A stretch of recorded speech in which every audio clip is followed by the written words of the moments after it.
Fue pues con él y le seguía una gran multitud y le apretaban. Pero una mujer que desde hacía 12 años padecía de flujo de sangre y había sufrido mucho de muchos médicos y gastado todo lo que tenía y nada había aprovechado, antes le iba peor, cuando oyó hablar de Jesús, vino por detrás entre la multitud y tocó su manto, porque decía, si tocare tan solamente su manto, seré salva. Y enseguida la fuente de su sangre se secó y sintió en el cuerpo que estaba sana de aquel azote.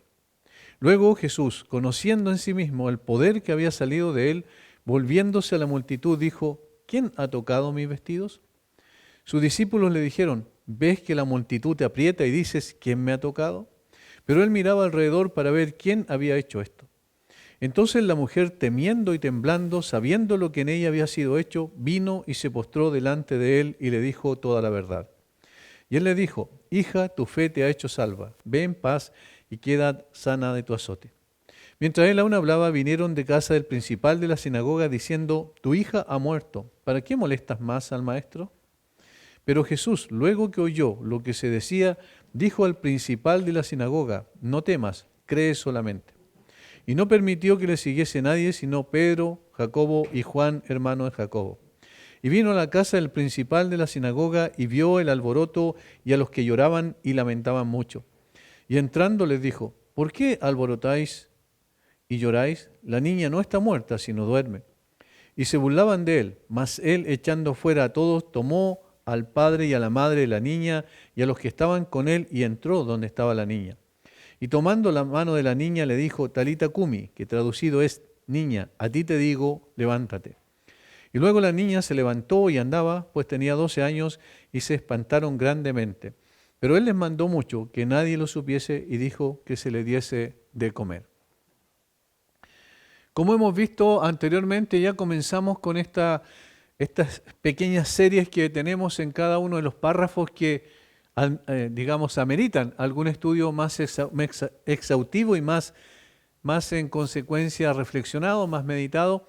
En este caso comenzamos con estos dos milagros que son claramente milagros que están entrelazados entre sí porque corresponden al mismo tiempo y a la misma situación. El Señor Jesucristo llegó a la costa del mar de Galilea, cerca de Capernaum, y allí ocurrieron estos dos hechos que se relatan desde el versículo 21 en adelante.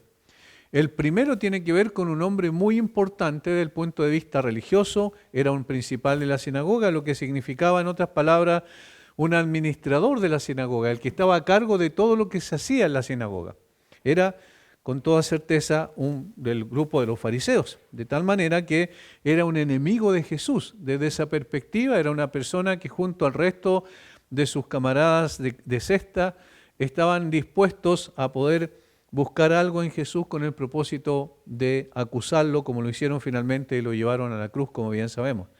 Este hombre, no obstante, cuando tenía algo mucho más fuerte, más complejo en su vida, se olvidó de las diferencias y fue al Señor Jesucristo en público, se postró delante del Señor, dicen los versículos 22 en adelante, y le rogaba mucho, hacía una oración, una súplica, un ruego para que el Señor atendiera su necesidad. Su hija de 12 años estaba a punto de morir cuando él salió de su casa y fue a Jesús, y posteriormente, como vemos los versículos 35 en adelante, que continúa el relato del versículo 21 al 24, entonces le dijeron que su hija, la hija de este hombre, ya había muerto y que no molestara más al Señor. Allí viene lo que es el segundo milagro. Nosotros vimos la primera parte nomás, la angustia de una persona importante, de un padre que estaba afligido porque su hija estaba a punto de morir. Lo basamos en el versículo 21 al 24. Y en el día de hoy avanzamos un poco más y vemos algunas cosas interesantes respecto a la otra sanidad, al otro milagro que se hizo. Aquí todavía en el caso de la hija de Jairo no se hacía el milagro cronológicamente hablando, pero cuando iban hacia la casa de Jairo se produce esta situación un poco extraña, un poco rara, y vamos a tratar de explicar lo mejor posible cuál es el propósito que tenía el Señor para poder sanar a esta mujer que sufría de un flujo de sangre durante 12 años también. Los dos relatos que se registran en los versículos 21 al 43 dan cuenta de situaciones dramáticas caracterizadas por la angustia. Estos dos relatos que se superponen en la narrativa describen a dos personas angustiadas por causa de la enfermedad. En el primer caso, como dije, es un padre sumamente afligido por la enfermedad de su hija que va a Jesús a la luz del día para suplicarle que sana a su hija, dejando de lado todos los prejuicios habidos y por haber, va públicamente delante del Señor, no solo va delante de Él, sino se postra delante de Él, lo que era una ofensa terrible para los fariseos hacer eso porque era un reconocimiento explícito de que el Señor Jesucristo era quien decía ser el Mesías. De tal forma que este hombre deja todo eso de lado porque hay algo mucho más importante y más inmediato que tiene que ver con la necesidad de su hija. Ahora, la segunda, digamos, sanidad del Señor es que en una forma mucho más extraña, los tres evangelistas registran esta historia que se superpone a la del padre angustiado. El caso es una mujer que había vivido durante 12 años con una enfermedad que le resultaba absolutamente incurable para ella. Una mujer anónima cuyo nombre ni siquiera es registrado en las páginas de la Biblia, pero que al igual que Jairo, el principal de la sinagoga, el padre angustiado cree que Jesús tiene el poder y la compasión necesaria para sanarla. Este es el relato de los versículos 25 al 34 que vamos a leer nuevamente porque nos vamos a centrar en esta parte. Pero quiero decir, fue pues con él y le seguía una gran multitud y le apretaban. Pero una mujer que desde hacía 12 años padecía de flujo de sangre y había sufrido mucho de muchos médicos y gastado todo lo que tenía y nada había aprovechado, antes le iba peor, cuando oyó hablar de Jesús, vino por detrás entre la multitud y tocó su manto, porque decía, si tocare tan solamente su manto será salva. Ya eso es extraño. No tenemos ningún otro registro en los evangelios de Jesús sanando a una persona de esa manera. No tenemos ningún otro registro de Jesús haciendo un milagro con esas características, porque es muy extraño que la mujer dijera, el hecho de que toque su manto, eso será suficiente. Ahora, noten una cosa, algunos detalles de observación general que son importantes considerar. Miren. Dice el texto, el versículo 24, pues fue pues con él y le seguía una gran multitud y le apretaban. Es decir, mucha gente tocaba a Jesús. Mucha gente. ¿Y por qué singularmente entonces el Señor sana a esta mujer que toca su manto? Los demás personas lo apretaban. Es decir, lo tocaban a él físicamente porque había una multitud. Pero no pasó nada con ellos. Pero esta mujer, en una forma particular, es sanada por el toque que hace al Señor Jesucristo. Notan que hay algo aquí sumamente interesante al respecto. A simple vista, la historia parece una interrupción de la labor de Jesús, porque ¿a dónde iba Jesús? A la casa de Jairo para sanar a la hija de Jairo conforme al ruego que él le había hecho.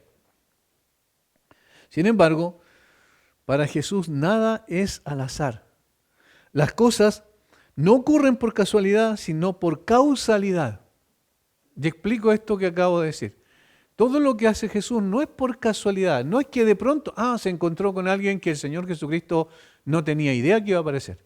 Un mero accidente de pronto. Una reacción extraña de una mujer y entonces se encontró con eso. No, siempre hay causalidad en el Señor. Es decir, hay una causa detrás, hay un propósito. Como cuando fue a pasar por Samaria, no por el camino que hacían los judíos normalmente para evitar Samaria, sino fue por Samaria para encontrarse con la mujer samaritana. Eso es por causalidad, no por casualidad. Aquí ocurre una situación similar. Esta mujer que toca el manto de Jesús no es un accidente, no es simplemente una mujer con unas creencias un tanto místicas que de pronto se acerca a Jesús y el Señor Jesucristo así, por accidente la sana. No es así. Vamos a ver que no es así. Hay una razón divina para que esta mujer encontrara esperanza en su vida, no solo para ser sanada, sino también para ser salvada. Ambos relatos coinciden en la necesidad de la fe. Ambos contienen una oración. En el caso de Jairo, explícita. En el caso de la mujer, implícita. ¿Dónde encontramos la oración de la mujer? Porque decía, si tocare tan solamente su manto, seré salva. O sea, en su corazón había una convicción de que solamente Jesús podía salvarla. Entonces era una oración implícita en su corazón, en su alma. La otra era explícita porque Jairo le dijo al Señor que fuera porque su hija estaba agonizando. Ven y pon las manos sobre ella para que sea salva y vivirá. Versículo 23. En este otro caso era implícito su oración, su ruego. Ambos tienen también esperanza solamente en el Señor Jesucristo y no en ellos para sacarlos a las personas de su situación difícil. Ambos ponen su mirada en Jesús y acuden a Él y ambos nos entregan grandes lecciones y por eso nos detenemos más tiempo para poder examinar con detalle y sacar las lecciones correspondientes. Hoy veremos la última esperanza de una mujer angustiada, así se titula el estudio de hoy. La última esperanza de una mujer angustiada. Seguiremos la narrativa que nos presenta 5 situaciones que se fueron dando en el transcurso de la historia de esta mujer y su esperanza. Primero, vamos a ver su angustia descrita. Segundo, su fe secreta. Tercero, su sanación realizada. Cuarto, su fe confesada. Y quinto, su salvación manifestada. Estas 5 cosas ocurren en el relato en forma natural, las voy a repetir, pero después igual cuando desarrollemos vamos a ir tocando cada uno de los puntos. Primero, su angustia descrita, eso en el versículo 26. Segundo, su fe secreta, versículo 27 y 28. Tercero, su sanación realizada. Ahí estamos en el versículo 28, ¿cierto? Y 29. Y luego, en cuarto lugar, su fe confesada, que aparece en el versículo 33, y finalmente, quinto, su salvación manifestada en el versículo 34. ¿Ya?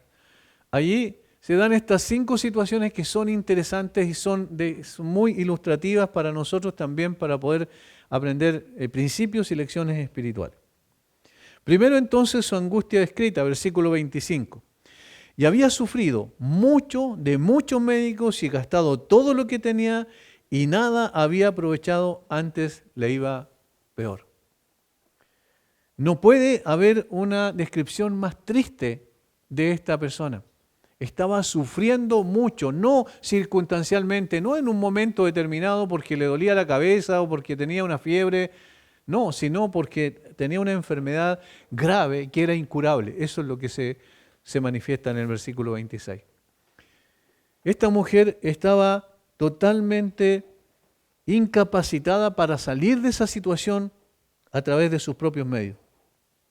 La mujer es una criatura pobre y afligida, debilitada por una larga enfermedad, 12 años, no es menor, aún más complicada por muchas esperanzas frustradas de curación. Si hay algo más difícil de poder soportar que la enfermedad, es esperar e intentar de una u otra forma y no encontrar ninguna salida al problema. De tal forma que esta mujer no solo estaba enferma físicamente, sino que estaba emocionalmente muy, muy complicada. Además, estaba deprimida por la pobreza a la que le había llevado sus numerosos médicos que había consultado. De eso dice. Y había sufrido mucho de muchos médicos y gastado todo lo que tenía y nada había aprovechado. Es decir, no había logrado ningún avance en su restauración a pesar de acudir a todas estas personas. 12 años de enfermedad no habla de algo sencillo. Su enfermedad no era una dolencia circunstancial, sino una triste enfermedad que la había acompañado por más de una década. Sufrimiento, dolor, vergüenza, todos estos sentimientos eran parte de su pan de cada día. Esta no era una enfermedad simple. Su condición le produjo varias consecuencias físicas: sangrado continuo, fatiga y falta de fuerzas por la pérdida de la sangre, lo que es normal. Cuando una persona pierde mucha sangre se debilita físicamente. en una forma sustancial. Temor también de que la condición al final fuera fatal. Porque cuando una enfermedad se sigue manifestando, como en este caso, por supuesto, lo más probable es que se piensa, esta enfermedad me va a llevar a la tumba. Entonces, todas estas cosas estaban cargadas sobre esta mujer y su aflicción era muy grande. Esto solamente es descriptivo de la aflicción física. Ahora consideramos sus otras aflicciones que eran producto de esta. Bueno, la enfermedad era también causa de aislamiento social y religioso. ¿Cómo lo sabemos? Bueno, porque Levíticos, capítulo 15, versículos 19 al 27, dice que una mujer con un problema de sangrado como el de ella le hacía ceremonialmente impura, mientras la condición persistiera. Esa mujer era ceremonialmente impura de tal manera que no podía adorar públicamente al Señor. Era quitada de todo tipo de culto al Señor porque estaba impura conforme a lo que decía la ley. Eso significaba que la mujer no podía ir al templo ni asistir a la sinagoga. Nadie en su familia podía tocarla y todo lo que ella o su familia tocaran quedaba ceremonialmente impuro. O sea, imagínense, ni siquiera su familia podía siquiera tocarla. De tal manera que esta mujer estaba socialmente, en términos familiares y en términos ceremoniales o religiosos, estaba apartada, estaba segregada, porque no se le permitía vivir de la misma manera que al resto de las personas. La mujer entonces estaba marginada tanto en la sociedad como en su propia familia. Esa condición por sí misma era de una desesperación e impotencia total. Ninguno de nosotros hemos experimentado eso y seguramente ninguno de nosotros lo va a experimentar.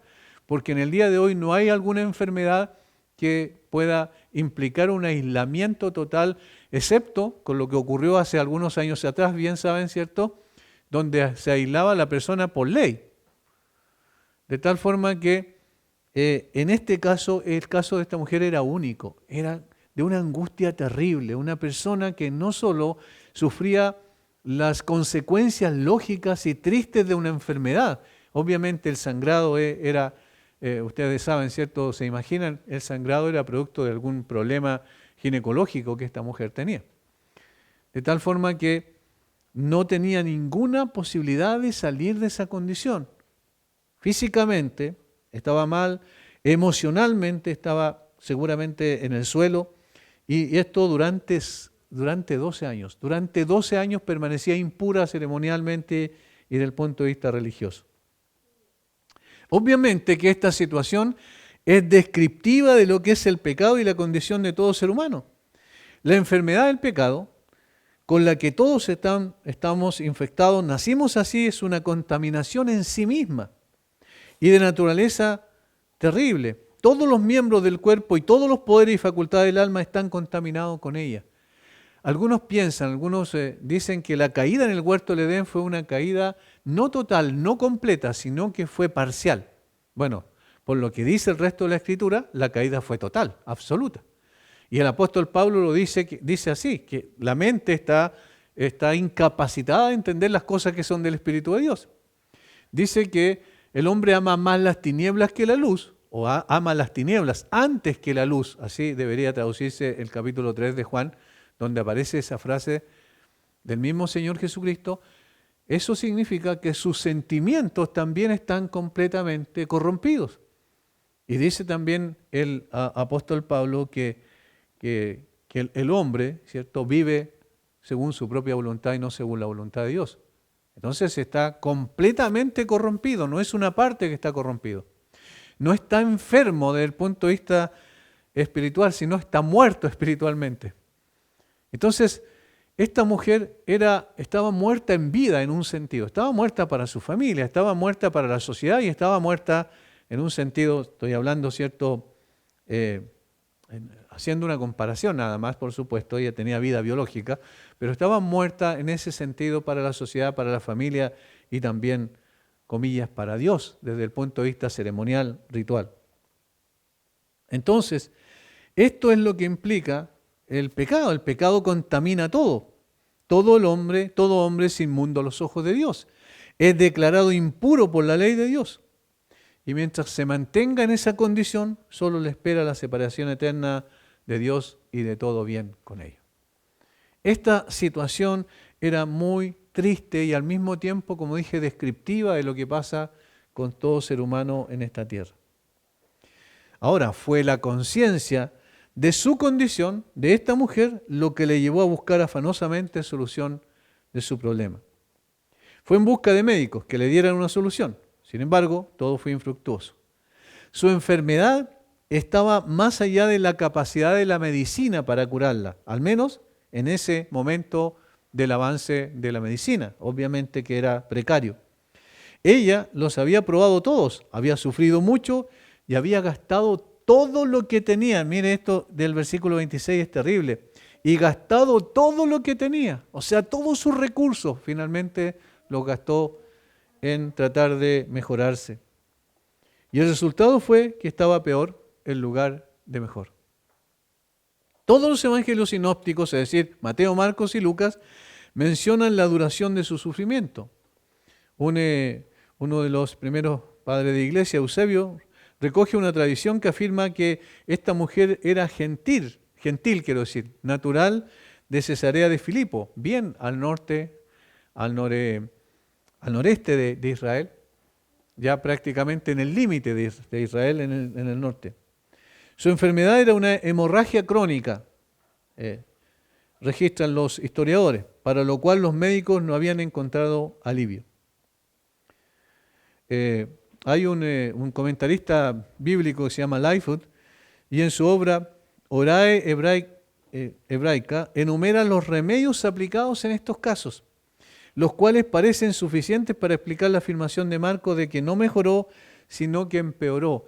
Habían una cantidad de cosas, se daban remedios naturales, también tenían remedios místicos, ¿cierto?, de cosas extrañas, medias mágicas, que también les hacían practicar con el propósito de que se mejorasen de la enfermedad, pero fue infructuoso todo ello. De hecho, el mismo Lucas, que era médico, dice que había gastado todos sus recursos en médicos y no había podido curarse. O sea, el mismo Lucas estaba reconociendo que los médicos, siendo él parte del gremio de los médicos, vamos a decirlo así, eran impotentes para curar. Eso es lo que demuestra la situación de esta mujer. Ahora, esta búsqueda incesante pero infructuosa le llevó a una bancarrota económica. Había gastado todo lo que tenía. Enferma y sin recursos, seguramente ella estaba perdiendo toda esperanza de sanidad. La situación era extremadamente difícil. No había nada más que hacer. ¿Qué más podía hacer? Ya lo había probado todo y nada resultó. Pero es en esos momentos más desesperados que ella había escuchado hablar de Jesús. Versículo 27. Cuando oyó hablar de Jesús, vino por detrás entre la multitud y tocó su manto. La primera frase, y cuando oyó hablar de Jesús. Esa es la clave allí que la hizo despertar. En otras palabras, aquí hay una esperanza. Eso es lo que vino seguramente a su cabeza. Una pequeña luz de esperanza aparece en el horizonte. El comentarista Matthew Henry dice lo siguiente: es común que la gente no acuda a Cristo hasta que haya probado en vano a todos los demás ayudantes, entre comillas, y los encuentre, como sin duda sucederá, médicos inútiles. Algunos corren a diversiones y a compañías alegres, otros se sumergen en los negocios o incluso en la intemperancia, otros se dedican a establecer su propia justicia o se atormentan con vanas supersticiones. Muchos perecen de esta manera. Hasta ahí lo que cita Matthew Henry. Y es muy interesante eso, porque efectivamente la gente no busca en Jesús la solución a su gran problema, lo busca en muchas otras cosas. Busca la satisfacción de su alma en una serie de otras cosas, tal como ocurrió con Salomón en Eclesiastés. Este hombre que había pedido sabiduría al Señor cuando el Señor habló con él y lo instaló, lo estableció como rey sobre Israel, él había pedido solamente una cosa, sabiduría. Y luego nosotros lo vemos en Eclesiastés actuando neciamente.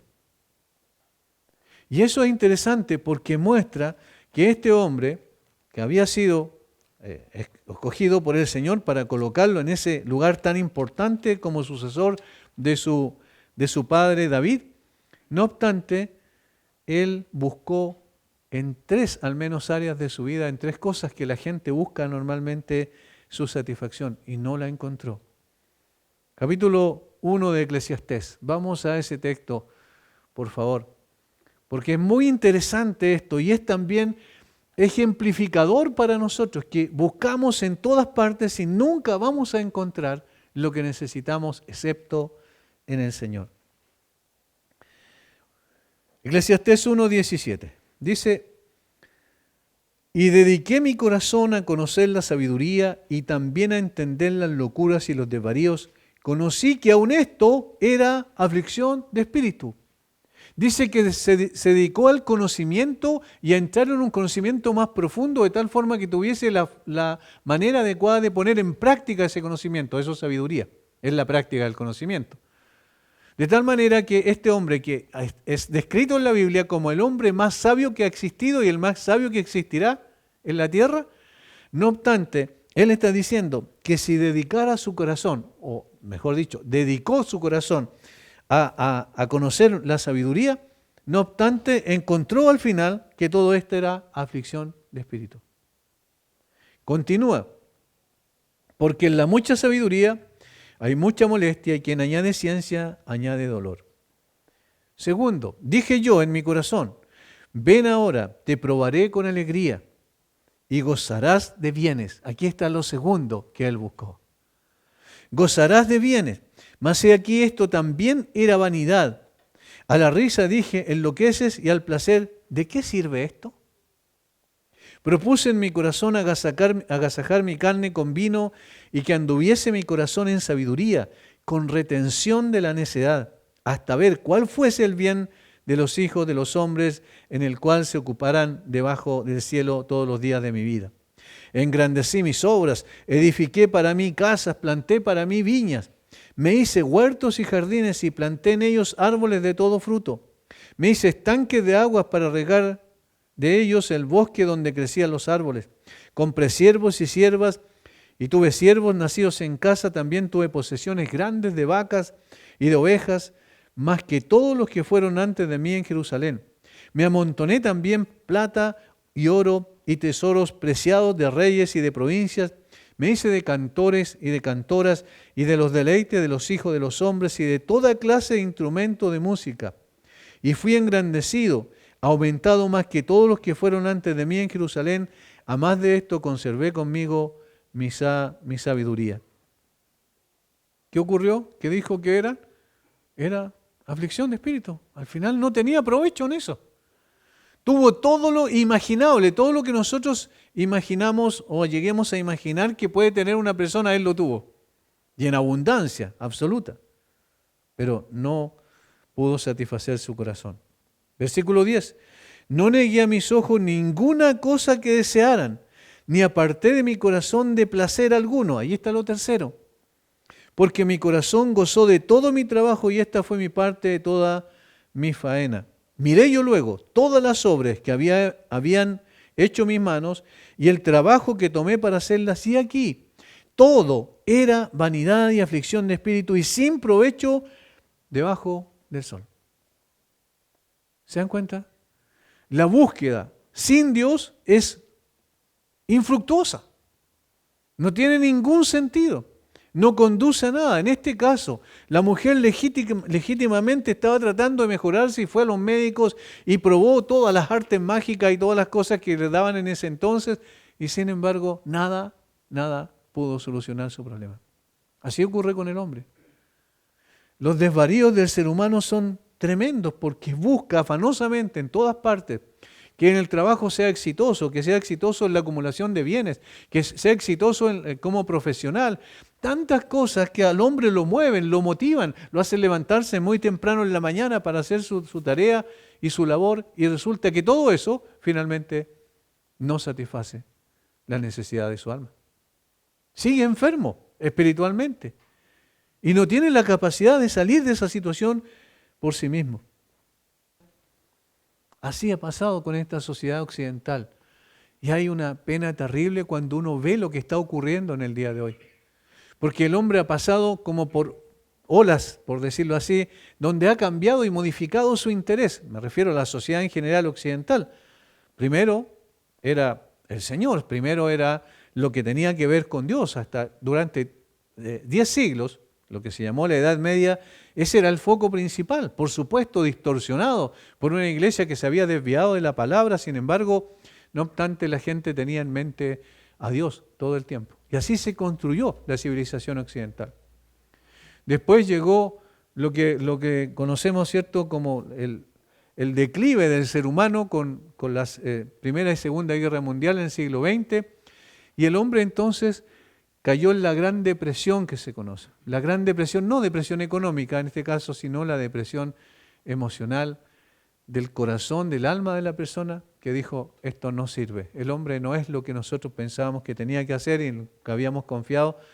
¿Y qué vamos a hacer ahora? Bueno, las personas empezaron con el famoso movimiento hippie, por ejemplo, en la década de los 60, para poder tratar de buscar algo en la espiritualidad, pero no en una espiritualidad cristiana, sino en una espiritualidad mística oriental. Y entonces tomaron todas esas cosas y las trajeron a Occidente porque esa era la panacea, esa era lo que iba a recuperar al hombre y le iba a dar una razón de ser y de existir. ¿Qué pasó? Solo un fracaso más, porque dejaron de lado a Dios.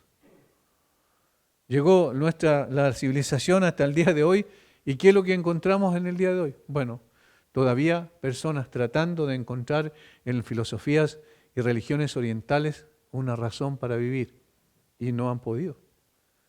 Y más aún, ahora, en una forma tan extraña, se está aceptando el Islam con la religión de paz que la sociedad occidental necesita.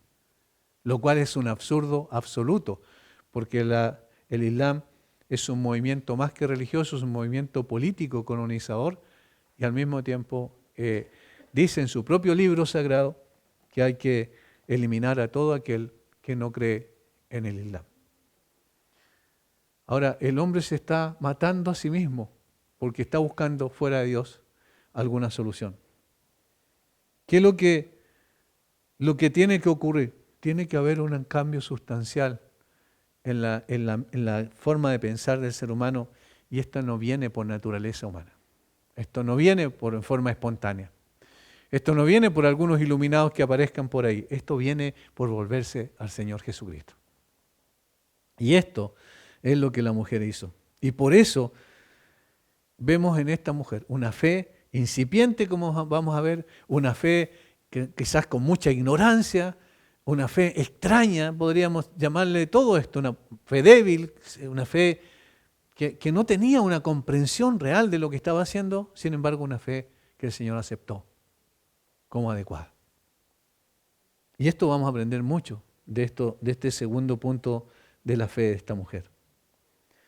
Esta mujer desesperada oyó hablar de Jesús y se aferró a la única esperanza que le quedaba, y esto nos lleva a lo segundo. Su fe secreta. Decimos secreta porque no la expresó públicamente hasta que logró sanarse. Cuando oyó hablar de Jesús, vino por detrás entre la multitud y tocó su manto, porque decía, si tocare solamente su manto, seré salva. Miren, esta es una fe, como dije, no informada, no una fe que podríamos decir intelectual, que entró por el intelecto y fue reflexionada y luego fue creída, como normalmente ocurre con nosotros en nuestra sociedad occidental. No, fue una fe simplemente de lanzarse en los brazos y decir, si te toco, Señor, es suficiente. Eso es lo que esta mujer tenía en su corazón.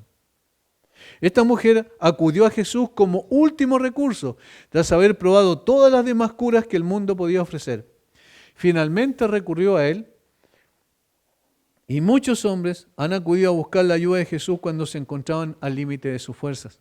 Quizás lucharon contra la tentación hasta no poder más y extendieron la mano clamando, Señor, sálvame que perezco. Esta mujer no pasó, como dije, por un proceso de comprensión dónde debía colocar su fe. No, en absoluto. Es muy extraña y probablemente si esta mujer estaría hoy delante de nosotros como creyentes la, digamos, cuestionaríamos. Porque lo que enseñamos desde acá mismo es que la persona tiene que comprender, porque pasa por el intelecto, ¿cierto?, el conocimiento para tener fe. Pero aquí encontramos un caso único, distinto y distintivo, pero nos va a enseñar algo muy simple, y es el hecho de que el Señor, cuando nos acepta, no espera una fe que pasa por el entendimiento y el conocimiento inmediatamente.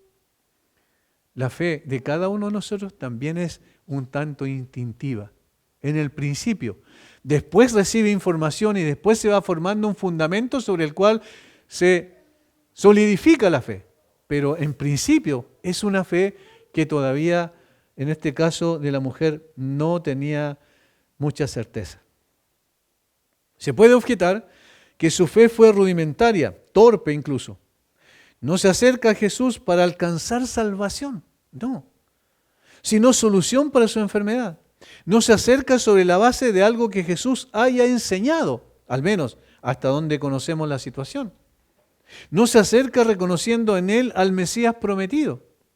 Se acerca simplemente como una mujer al borde de la locura por su situación y su necesidad es la que le conduce a Jesús. No se acerca a Jesús, yo dije como Salvador, porque ella lo único que tenía en su mente y su corazón en ese momento, ¿qué era? Su condición. Y su condición que ella veía era su enfermedad que la había agobiado durante 12 años y que ya no soportaba más. Ella se acerca de esa manera a Jesús. Sin embargo, aunque rudimentaria su fe, incluso un tanto mística, fue a Jesús con la convicción que solamente Él la podía sanar. Y por eso es una fe correcta, porque estaba puesta en la persona correcta. En ese solo hecho hay un reconocimiento implícito que el Señor tenía el poder y la compasión necesaria para sanarla. Hay un reconocimiento. ¿Por qué va Jesús? Dice, he buscado aquí y allá y ninguno lo ha hecho, pero confío en que Él lo puede hacer. Entonces es una fe genuina, es una fe sincera, pero una fe muy rudimentaria. Había una confianza incuestionable en el poder sanador de Cristo y un ferviente deseo de sanación. Nuestro Señor mismo, y esto es lo importante, y esta es la lección principal aquí. Nuestro Señor mismo reconoce su fe como suficiente para hacer la condición de que ella recibiera la curación que deseaba. O sea, el mismo Señor Jesucristo avala su fe, en otras palabras. Pero si estuviera aquí, nosotros la cuestionaríamos. Y yo recalco eso, porque nosotros hacemos eso. No creo que éste haya creído. No, es raro. No, porque él todavía no conoce esto. No, porque no conoce esto otro.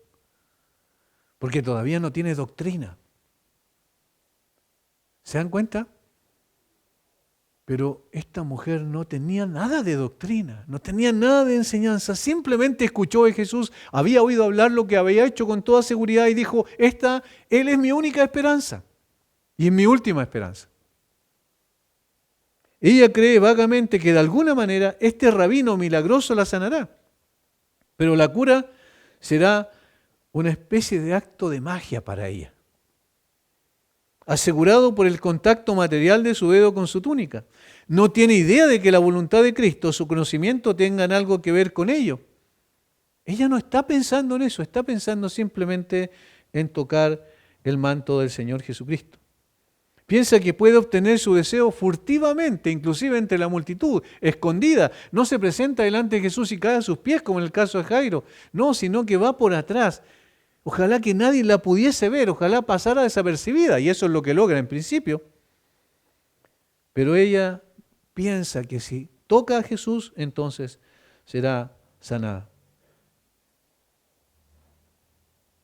Él, el Señor Jesucristo, la fuente de todo, no será más sabio ni más pobre por la bendición que le ha robado esta mujer.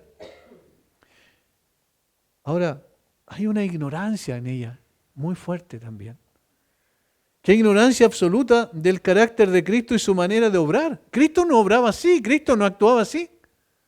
¿Por qué piensa que el Señor la puede sanar? Tiene una completa incomprensión de la relación entre Cristo y su don. Miren, esta comprensión la tenía cabalmente Simeón en el templo cuando tomó al niño y dijo: Señor, ahora puedes despedir a tu siervo en paz porque han visto mis ojos tu salvación. Ese concepto lo tenía muy claro Simeón, que había una relación, y aquí explico, entre el don y el dador del don. No sé si están entendiendo. Por ejemplo, Simeón nos dice: han visto mis ojos al Salvador. ¿Pero a quién tiene en los brazos? Al Salvador, al niño pequeño, que es el Salvador. Pero él dice: han visto mis ojos tu salvación. ¿Notan? Él entiende que hay una relación directa entre el Salvador y la salvación. Entonces, el don y el dador de los dones está relacionado, pero esta mujer no entiende eso. Ella lo único que quiere es el don, la sanidad. Y entonces, tiene ideas un poco burdas, ¿cierto? Y supersticiosas. Sin embargo, con todo ello, qué hambre de intento, deseo de ser sanada. Tiene un hambre tremendo de ser sanada. Y acude a la persona correcta para que le ayude en su situación desesperada. Y el Señor no la cuestiona.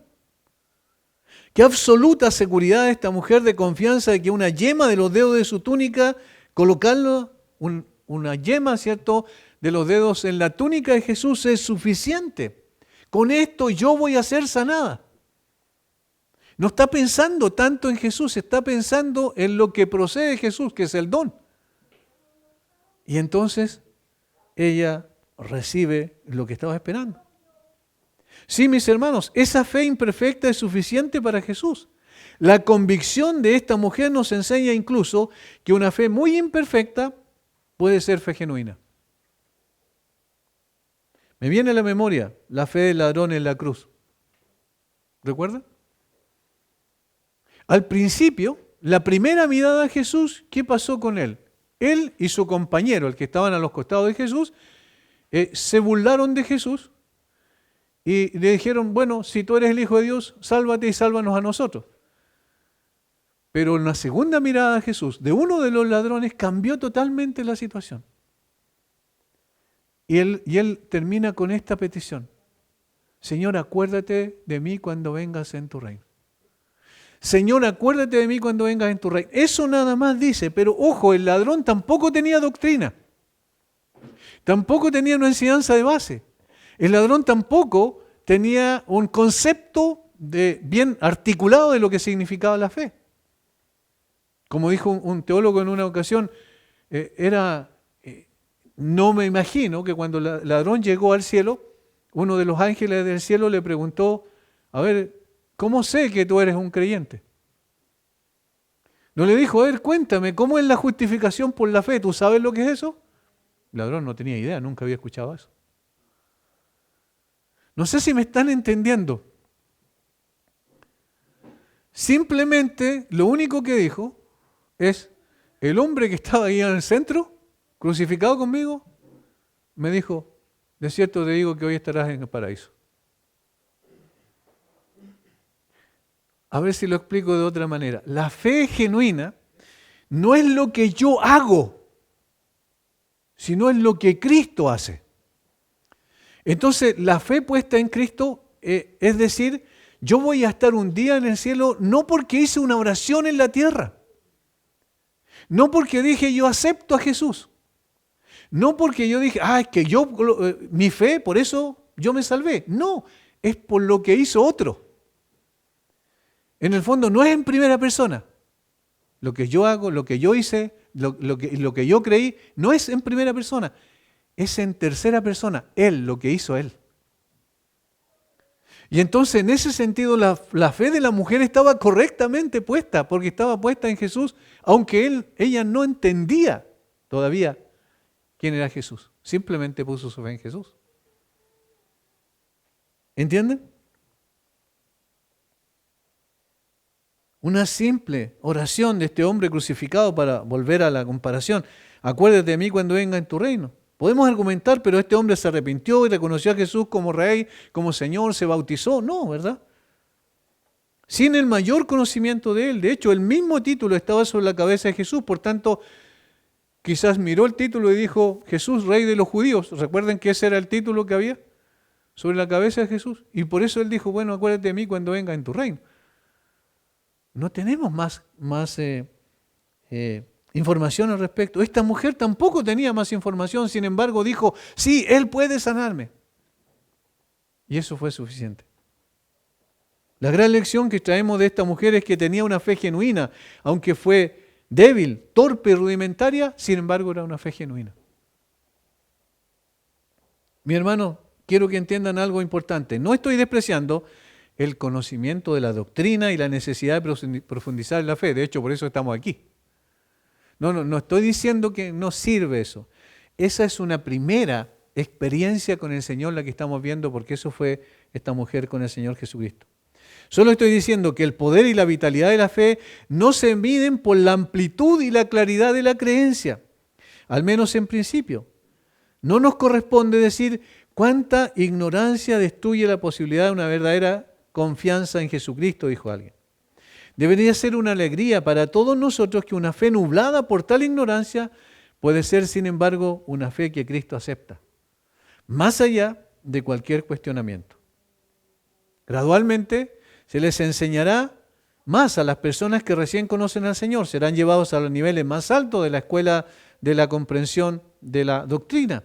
Pero para empezar, la más vaga comprensión de que Cristo es el Salvador del mundo y mi Salvador puede convertirse en el fundamento de una confianza que unirá a Él, nos unirá a Él y lo estrechará hacia el corazón en una unión eterna. Es decir, al principio, simplemente tenemos que decir como Felipe, ¿realmente crees? Entonces no hay problema. Es decir, este hombre que Felipe le explicó, Isaías, este hombre del etíope, ¿cierto? Ahí en el desierto, le explicó y le dice, ve que hay agua y dice, ¿puedo bautizarme? ¿Y qué es lo que ocurre con Felipe? Le dice, si crees, bien puedes. No le dijo, ahora explícame. No hubo ningún tipo de una preparación para el bautismo. Simplemente le dijo, si crees, puedes. Hermanos, ¿saben? Uno va comprendiendo con el tiempo que la fe que uno veía en la iglesia primitiva era tan simple como esta. Tan sencilla como esta. Tan sencilla como la de esta mujer. Obviamente esta mujer tenía que entender muchas cosas más para que fuese comprendiendo quién era el Señor y sobre esa base su fe sería solidificada. Si tan solo tocar el borde de su manto seré sanada. Eso fue suficiente para ella. Tercero, se me acaba el tiempo, su sanación realizada, versículo 29. Esto vamos a tocarlo de una forma mucho más breve. Versículo 29. Y enseguida la fuente de su sangre se secó y sintió en el cuerpo que estaba sana de aquel azote. Enseguida, dice, tan pronto como tocó el manto de Jesús fue sanada. En un momento rápido, inmediato, se le dio el toque, se hizo el contacto, la fuente de su sangre se secó y la salud resplandeció en su rostro de inmediato. No fue un largo tratamiento prescrito por el médico el que la llevó a ser curada de su flagelo, sino un toque del manto de Jesús, un contacto directo y personal con el Salvador, compasivo. Jesús no es indiferente al sufrimiento de sus criaturas. Y noten una cosa, yo lo dije al principio y ahora lo vuelvo a recordar. Mucha gente tocó a Jesús, pero solo esa mujer fue sanada. Hermanos, esto es muy interesante. ¿Cuánta gente ha oído la palabra del Señor? ¿Cuánta gente? Yo creo que en nuestro contexto, probablemente en Chile, muy poca gente no ha oído el Evangelio. Pero ¿cuántos hemos sido sanados de nuestra enfermedad espiritual? Pocos. Evidentemente, es un gran privilegio que el Señor haya querido hacerlo con nosotros. Y lo único que hicimos fue exactamente lo de esta mujer. Él puede. Y extendimos nuestra mano simbólicamente y Él nos sanó. De nuestra lepra espiritual, de nuestra enfermedad espiritual. Eso es algo maravilloso. Pensemos en la oración. El Señor es un Dios personal. Pensemos en la oración. ¿Cuántos millones de oraciones se hacen diariamente y en el mismo momento, en el mismo instante están ascendiendo al trono de Dios, al trono de la gracia de Dios? Y el Señor nos escucha a cada uno individualmente considerado. Así también, el Señor nos escuchó a cada uno individualmente considerado cuando nos atrajo hacia sí y nos dio un toque de su mano. Con eso fue suficiente. Hermanos, hay un privilegio grande en esto. Y la salvación no fue un proceso, fue inmediato. Cuando la gracia del Señor descendió sobre nosotros. Fue enseguida, como dice el texto en el versículo 29. En el mismo momento la experiencia de un corazón transformado se evidenció, lo cual no significa que fue sensualmente captado de inmediato por nuestros sentidos naturales, sino que obviamente hay un proceso en lo cual uno va siendo más consciente, pero que fue en un momento determinado el nuevo nacimiento fue en un momento determinado. Como en este caso de esta mujer, fue sanada inmediatamente. Notan que Cristo se inclina ante un pensamiento infantil como el de esta mujer y le permite prescribir el camino por el cual su don la alcanzará. Aquella mano debilitada se extendió más allá de su alcance habitual y aunque ese punto más alto quedó muy lejos de él, Él le concede su bendición. No dice, entiéndeme, desecha tu falsa idea del poder curativo que reside en el poder de mi manto y no te sanaré si tú no entiendes. No dice eso, ¿verdad? No dice, tienes que tener claridad respecto a quién soy yo primero para poder sanarte. No dice eso. Enseguida. Y como dije, lo del Señor no es casualidad. No es que el Señor, cada persona que lo tocara, entonces salía poder de Él para sanar a las personas. No, no dice eso. De tal manera que cuando salió poder de Él, como Él mismo reconoce ahí en el Señor Jesucristo en los versículos siguientes, cuando salió poder de Él y sanó a esta mujer, el Señor sabía que había salido poder de Él, pero no salió en una forma mágica. No sé si me están entendiendo, sino porque Él en su voluntad quiso que ocurriera. Entonces, cuando ocurre eso, obviamente el primero que sabe que una persona es realmente un creyente es el Señor. Y podríamos decir, es el único que sabe en ese momento. Él le concede su bendición. Simplemente, ¿crees que a través de tu dedo sobre mi mano, al colocar tu dedo sobre mi manto, quiero decir, entonces a través de eso serás curada? Entonces sé curada.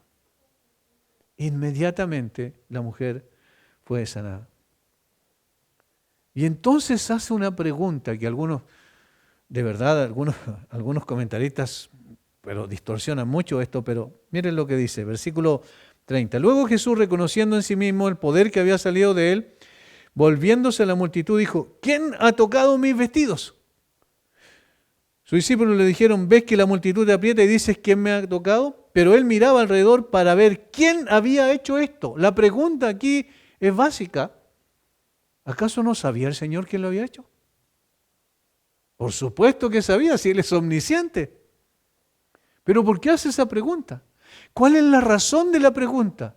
Evidentemente la razón de la pregunta es que la mujer llegara y se descubriera delante de Él. Él ya sabía quién era, pero quería que la mujer llegara delante de Él y que la mujer, y esto es lo cuarto, confesara su fe abiertamente. ¿Por qué? Porque el Señor no solo quería hacer una restauración física de esta mujer, sino quería hacer una restauración espiritual de esta mujer.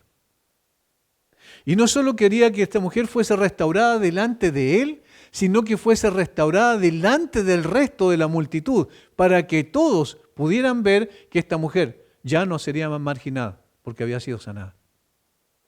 Ya no era ceremonialmente impura, ya estaba libre de cualquier segregación. Es decir, quería reivindicar a la mujer, pero al mismo tiempo quería que la mujer entendiera que el dador del don es más importante que el don. Que Él era el Salvador y que Él era el sanador, de tal manera que esta mujer estableciera una relación con Él. La pregunta del Señor tiene la intención de mostrar a la mujer que el dador de los dones era más importante que los dones. De esa manera, entonces, Él cumplía con todos los propósitos y los objetivos que tenía para esta mujer. La sana, y el propósito principal, la salva, le da la salvación. Versículo, y esto es lo quinto, ¿cierto? Versículo 34, y Él le dijo, hija, tu fe te ha hecho salva. Ve en paz y queda sana de tu azote. La fe confesada de esta mujer, cuando dice, Lucas dice, temblando, temiendo y temblando, sabiendo lo que en ella había hecho, vino y se postró delante de él y dijo toda la verdad. O sea, confesó públicamente, audiblemente, que el Señor la había sanado. Por tanto, se dio testimonio que Jesús es quien decía ser, y esta mujer fue reivindicada, pero no solo sanada, como dije, físicamente, sino sobre todas las cosas, se le dio la salvación que ella necesitaba. Y por eso lo quinto es su salvación manifestada. Tu fe te ha hecho salva, ve en paz. Lucas lo traduce así, hija, tu fe te ha salvado. La frase te ha salvado se traduce de una forma de un verbo griego que es el término común del Nuevo Testamento para salvación. Esta misma frase en el texto griego aparece en Lucas 7:50, donde claramente se refiere a la salvación del pecado. También se usa en Lucas 17:19 para describir a uno de los 10 leprosos que volvió para adorar a Jesús, aunque todos fueron sanados, solo él fue salvo. Y se usa esta misma palabra. Por lo tanto, lo que está diciendo el versículo 34, que el Señor no solo sanó a esta mujer, sino también la salvó. Hermanos,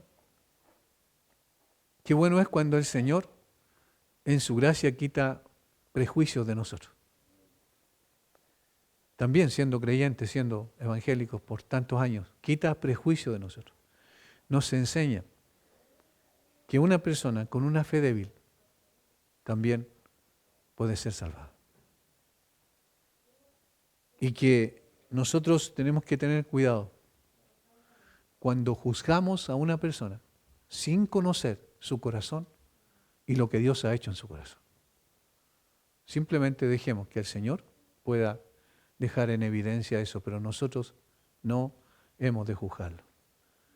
Una cosa más, simplemente para terminar. ¿Recuerdan que el apóstol Pablo le dice a los corintios, examinaos a vosotros mismos si estáis en la fe? Pero ojo, no dice examinen a los otros. No está eso en el texto bíblico. Sino examinaos a vosotros mismos. La evaluación tiene que ser nuestra, no tiene que ser del otro. No tenemos ningún derecho a meternos en la vida de las otras personas y cuestionar su fe. No tenemos ningún derecho. ¿Por qué? Porque esa persona tiene que evaluarse delante de Dios respecto a su condición real. No darnos cuenta a nosotros. No podemos entrometernos en la vida de los demás para estar apuntando con el dedo por esta o por esta o por esta otra razones. Y citando versículos bíblicos muchas veces fuera de contexto para justificar aquello. Por eso dije al principio, si hubiese estado esta mujer entre nosotros, la hubiésemos cuestionado lo más seguro. Porque no conocía muchas cosas. O porque no tenía un entendimiento, una fe que pasara por el entendimiento primero. Sin embargo, esta mujer tenía una fe genuina. Una mujer desesperada que va al Señor Jesucristo y encuentra la única esperanza en Él. Padre, gracias por tu palabra. Gracias, Señor, por ayudarnos a quitar algunas cosas de nuestra mente, de nuestro corazón. Somos tan rápidos para poder cuestionar a otros. Somos tan lentos para cuestionarnos a nosotros mismos. Señor, danos de tu gracia para que podamos también, Señor, tener una comprensión mejor de lo que tú por tu pura compasión y por tu puro amor, aunque la fe muchas veces sea tan débil como la de esta mujer. Gracias, Señor, por enseñarnos, por guiarnos y por, Padre, confrontarnos y poder darnos también una mirada más de parte de ti, desde tu perspectiva, de lo que significa la aceptación de las personas delante de ti. Gracias, Señor. En el nombre de Jesús. Amén.